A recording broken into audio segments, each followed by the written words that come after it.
नाही, प्रतिक्रिया काय त्याचा सगळा विषय न्यायालयामध्ये उच्च न्यायालयामध्ये गेलेला आहे. मला वाटतं आज त्यांना आपल्याकडूनच मला कळालं त्यांना आज बेल मिळालेली आहे आणि पुढची काय असेल कारवाई ती सुरू राहील. पण आज तरी त्यांना थोडी अवधी त्यात मिळालेली आहे आणि उच्च न्यायालयामध्ये आता सगळं हिअरिंग होईल आणि त्यानंतर काय पुढचं न्यायालय जे ठरवेल ते आपण आता बघू पुढे काय काय होतं ते. पण आज तरी त्यांना त्या ठिकाणी थोडा अवधी त्या ठिकाणी मिळालेला आहे आणि मला असं वाटतं की माननीय मुख्यमंत्री असतील त्यांनी तर कारवाई केलेली होती कारण ती करणं अपरिहार्य होतं कारण त्यांना 2 वेळा त्या ठिकाणी कोर्टाने शिक्षा सुनावलेली होती. पण आता त्यांना हायकोर्टाने उच्च न्यायालयाने त्या ठिकाणी अजून आपलं म्हणणं मांडण्यासाठी किंवा काही ती संधी दिलेली आहे. ते पुढे कोर्टामध्ये मांडतील. आता हा विषय न्यायप्रविष्ट आहे, यावर जास्त न बोललेलं बरं. पण महायुतीच्या सरकारमधले वादग्रस्त आमदार म्हणून ते सातत्यानं चर्चेत आले. कधी रम्मी खेळण्यावरनं त्यांच्यावर टीका झाली. आता सदनिकेच्या प्रकरणामध्ये कुठेतरी एक विचारपूर्वक त्यांनी काम करायला पाहिजे होतं किंवा वक्तव्य करताना सुद्धा विचार करायला पाहिजे होता असं वाटतंय. नाही, मागच्या काही काळात शेतकऱ्याच्या बाबतीत असेल, रमीच्या बाबतीत असेल, सभागृहामध्ये जे काही आपण चित्रण दाखवलेलं आहे त्याची शहानिशा अजून काही म्हणजे पूर्ण झाली नाही, त्याची चौकशी त्या ठिकाणी सुरू आहे. पण या शिक्षा लागल्यानंतर माननीय मुख्यमंत्री महोदयांनी तडकाफडकी निर्णय घेतला. त्यांचं खातं त्या ठिकाणी करून गेलं. नंतर त्यांनी राजीनामा त्या ठिकाणी दिलेला आहे. त्यामुळे त्यांच्यावर कारवाई झाली नाही असं आपल्याला अजिबात म्हणता येणार नाही. त्यांचं मंत्रिपद काढून घेतलेलं आहे. एकूणच माणिकराव कोकाटे यांचं जे वर्तन होतं त्यामुळे सरकारच्या इमेजला त्यानिमित्तानं अनेकदा धक्का लागला गेला आणि अखेर मुख्यमंत्र्यांना हस्तक्षेप करून कारवाई करावी लागली. नाही, आता कारवाई करणं हे अपरिहार्य होतं मला असं वाटतं. कारण 2 वेळा कोर्टाने शिक्षा त्यांना दिलेली होती आणि नियमानुसार कायद्यानुसार त्यांना त्या पदावर राहता येत नव्हतं, हे तेवढंच खरं आहे. आणि म्हणून त्यांनीसुद्धा या ठिकाणी मंत्रिपदाचा राजीनामा दिलेला आहे. आणि मला असं वाटतं की पुढे अजून काय ती चौकशी आहे ती त्या ठिकाणी सुरू राहील. आता उच्च न्यायालयामध्ये अजून पुन्हा निकाल आल्यावर पुढचा निर्णय माननीय मुख्यमंत्री त्या ठिकाणी घेतील आणि त्यांचे नेते अजितदादा ते सुद्धा घेतील.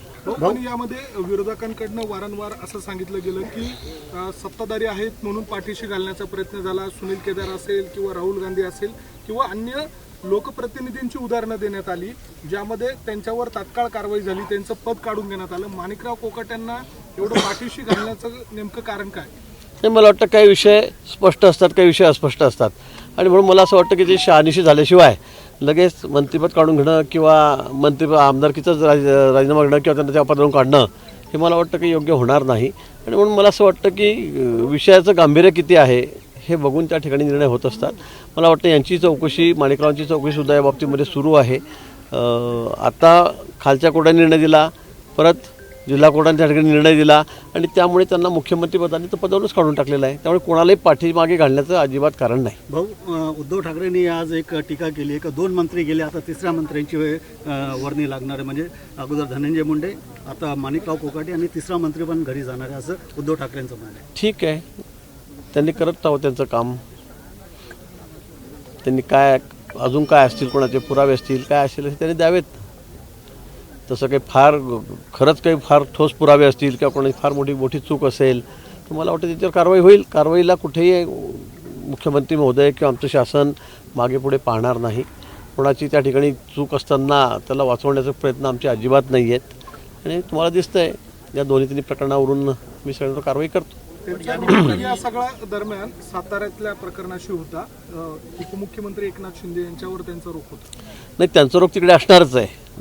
त्यांचा रोग तर त्यांच्यावर चांगलाच आहे. म्हणजे पण त्याला काहीतरी आधारही पाहिजे, त्याच्यामध्ये काही मोठा सबळ ठोस पुरावासुद्धा पाहिजे. अन्यथा नुसता आरोप करायचा, कोणाचे नाव घ्यायचं, तर मग अनेक आरोप त्यांच्यावरही आहेत. काय केलं आपण कोरोनाच्या काळामध्ये? आपण काय केलं? आपण चांगलं केलं आहे का? ते सुद्धा तसंच आहे. मग आपल्यावर मोठी कारवाई व्हायला पाहिजे. पण जोपर्यंत पुरावे पूर्ण सिद्ध होत नाहीत तोपर्यंत ते करता येत नाही. त्यांनाही तोच न्याय आहे, म्हणून इकडे पण तोच न्याय आहे. जे सापडलेत, ज्यांचे पुरावे त्या ठिकाणी मिळालेत, दोष त्यांच्यावर सिद्ध झाला, निश्चित त्यांना मंत्रिमंडळामध्ये ठेवण्याचं काही कारणच नाही. आणि मला वाटतं मुख्यमंत्री महोदय त्या बाबतीमध्ये कुठे कुचराई करणार नाहीत. पण या निमित्ताने लोकप्रतिनिधींनी तारतम्य बाळगावं, वक्तव्य वादग्रस्त करू नये, जेणेकरून शासन सरकार अडचणीत येईल. याची म्हणजे अशा पद्धतीने निश्चित. पहिले सुद्धा सांगण्यात आलं होतं. आता काय असणार आहेत सूचना? नाही, खरं आहे. वारंवार किंवा वेगवेगळी विधानं करायची, वादग्रस्त विधानं करायची, लोकांना जे आवडत नाही किंवा ते खरं म्हणजे प्रोटोकॉलमध्येच नाही अशा शब्दाचा वारंवार प्रयोग करायचा, मला वाटतं हेही काही योग्य नाही. आपण समाजाचे प्रतिनिधी आहोत. आपण कोट्यावधी लोकांचा त्या ठिकाणी नेतृत्व करतो आहोत मंत्री म्हणून मला असं वाटतं की या गोष्टीचं तारतम्य बाळगलंच पाहिजे. वेळोवेळी माननीय देवेंद्रजी असतील, मुख्यमंत्री आमचे माननीय दोन्ही आमचे मित्रपक्ष आहेत, त्यांचे नेते आहेत, एकनाथराव आहेत, यांनी वारंवार या सूचना दिलेल्या आहेत. प्रत्येक वेळेला सूचना दिल्या जातात की बाबांनो जरा सांभाळून तुम्ही काय बोलतायत काय नाही याचं थोडं तारतम्य बाळगा. पण तरीसुद्धा कळत असेल किंवा न कळतही अशा गोष्टी उच्चारल्या जातात, असं बोललं जातं. मला वाटतं हे अतिशय चुकीचं आहे. कारण आपण या ठिकाणी जबाबदार आहोत. मंत्री म्हणून मोठी जबाबदारी आपल्यावर आहे. त्यामुळे मला असं वाटतं असं कोणी करता कामा नये. NITच्या परिसरात आज आपण पुन्हा वृक्षारोपण केलेलं आहे. मखमलाबादला वृक्षारोपण झालेले ते झाडं लावण्यात आले. आज परत आपण या ठिकाणी उपस्थित होतात. पुढच्या दिवसांमध्ये कसं बघायला मिळेल? दररोज आपण बघितलं केवढी मोठी झाडं या ठिकाणी आहेत आणि वड, निंबड, पिंपळाची झाडं आलेली आहेत.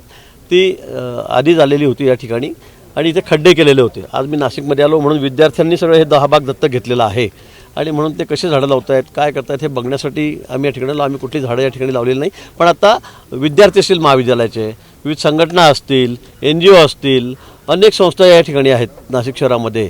त्याचा उल्लेख मी परवा या ठिकाणी केला. त्या सगळ्यांनी जबाबदारी घेतलेली की आम्हाला आमच्या परिसरात किंवा तुम्ही जे सांगाल त्या ठिकाणी आम्ही सगळी झाडं दत्तक घेतो.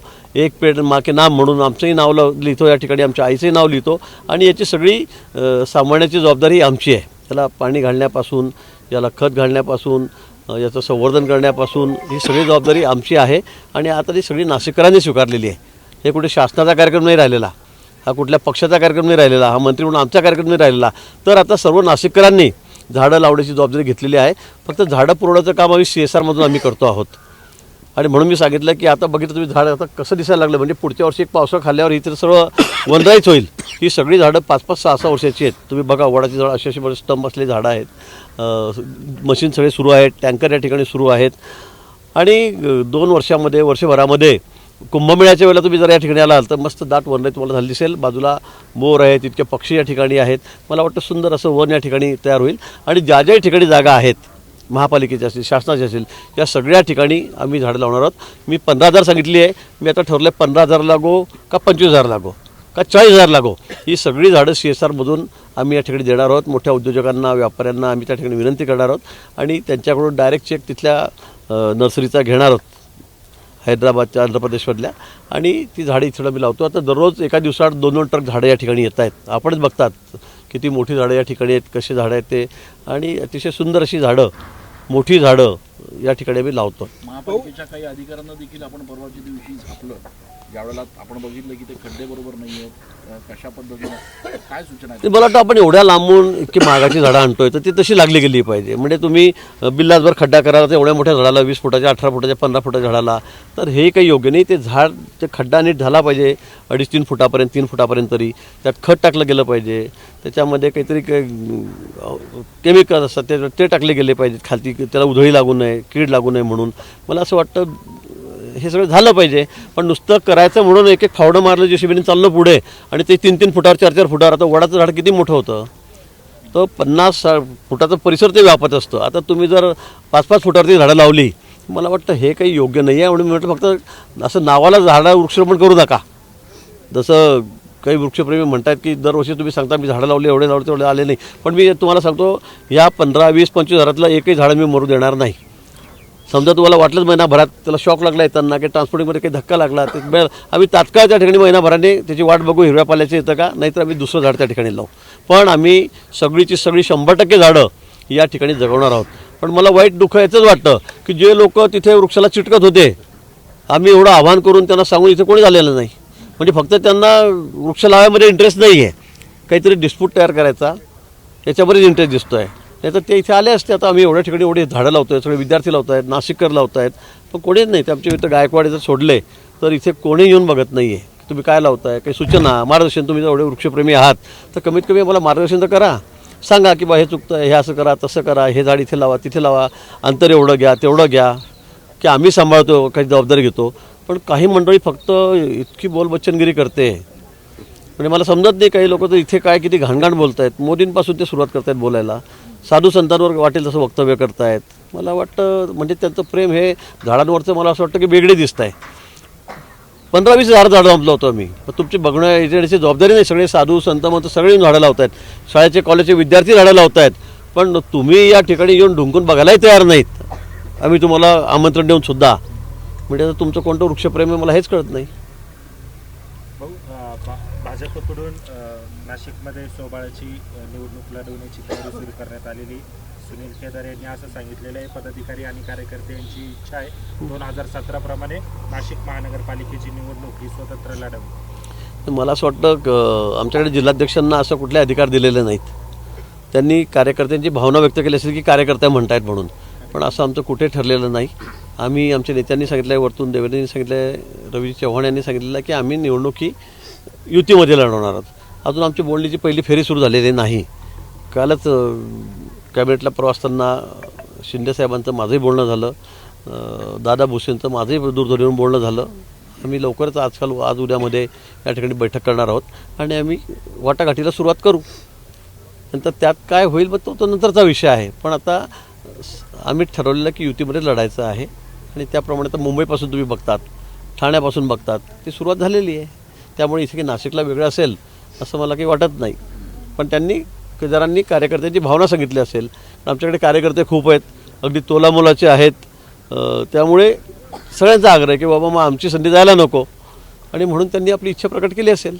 पण भाऊ, ऐन निवडणुकीच्या या सगळ्या धामधुमीमध्ये इच्छुकांच्या मुलाखती सुरू असताना कॅप्टन बदललेले आहे तुम्ही. राहुल डिकलेंची जबाबदारी आमदार देवेंद्रताईंकडे दिलेली आहे. काय नेमकं त्याचं कारण होतं? नाही, मला सरळ या बाबतीमध्ये माहिती नाही. आता मी काल टी व्हीवर नावं बघितले, कदाचित सिनियरिटी असेल म्हणून त्यांना केलं असेल. पण याच्यामध्ये असं हा सामूहिक निर्णय होणार सगळा. हा एकटा कोणाचा गिरीश यांचा अधिकार आहे इथे मी प्रभारी उत्तर महाराष्ट्राचा म्हणून किंवा देवेंद्रताईंचा आहे का राहुलचा आहे असं कुठे नाही आहे. हा सामूहिक सगळ्या तिघी आमदारांना विश्वासात घेऊन त्यांच्या प्रभागातले त्यांचे मतं घेऊन विश्वासात घेऊन आणि मेरिट बघून निवडणुकीचं निवडून यायचं हा निर्णय घेतला जाणार आहे. त्यामुळे इथे कॅप्टन बदलला किंवा त्यांना अधिकार आहे आता यांना अधिकार झाला नाही असं काही नाही. जेवढा अधिकार देवेंद्रताईंना आहे तेवढा अधिकार आमच्या राहुलला सुद्धा आहे, डिकलेंना तेवढा अधिकार मला सुद्धा आहे. त्यामुळे असं कोणाला काही कमी जास्त ही एक व्यवस्था आहे की बा इथे तर यादी तयार झाली, इथली यादी मुंबईला पाठवायची आहे, कोण कोणाला इंटरव्ह्यू देण्यासाठी, एवढाच अधिकार त्याच्यामध्ये आहे. त्यात की फार त्यांना आता प्रभारी केलं किंवा कोणाला प्रमुख केलं म्हणून आता तेच यादी करतील आणि तेच बी फॉर्मवर शाळा करतील असं नाही आहे. भाऊ, तुम्ही एकीकडे सांगतात का युतीमध्ये लढायचं आहे, दुसरीकडे भाजप म्हणते 100+, म्हणजे 122 पैकी 100 जर भाजप मागत असेल. नाही, आम्ही असं कुठे म्हटलं भाजप 100+. आम्ही माहिती 100+ म्हटलं. तुम्ही असं काही गैरसमज करून घेऊ नका. आम्ही काही झालं तरी 100+ असा आमचा नारा आहे. महायुतीत असलं तर आम्ही तर मग 100+ होणारच आहोत, त्याच्याबद्दल काही वादच नाही ना. आम्ही असं म्हटलं ते भाजप 100+ म्हणून, आम्ही 100+.